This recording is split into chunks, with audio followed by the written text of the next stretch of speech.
MMA fighters Conor McGregor and Khabib Nurmego-medov will not be allowed to compete in the next 6 to 9 months following their post-fight brawl in October. Meanwhile, former world number 1 Andy Murray undergoes a hip surgery in London several weeks after he bowed out of the Australian Open. Vincent Arboleda tells us why. The Nevada State Athletic Commission voted on Tuesday to suspend and fine MMA fighters Conor McGregor and Khabib Nurmego-medov following a post-fight brawl between the two in October.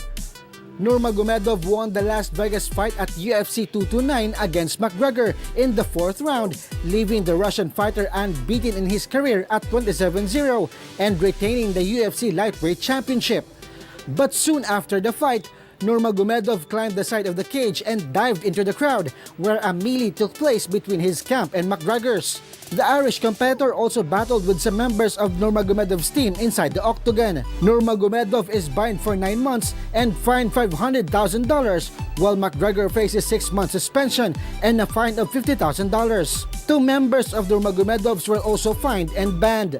The lead up to the fight was also contentious, as McGregor was arrested in a separate incident earlier in the year after a rampage at a UFC press event in Brooklyn. Former world number 1 Andy Murray said on Instagram on Tuesday that he underwent a hip resurfacing surgery in London. The 31-year-old 3-time Grand Slam winner Murray has struggled to regain form since undergoing a hip operation last January. He was knocked out in the first round of the Australian Open and said that the tournament could be his last as a professional. Vincent Arboleda, UNTV News and Rescue,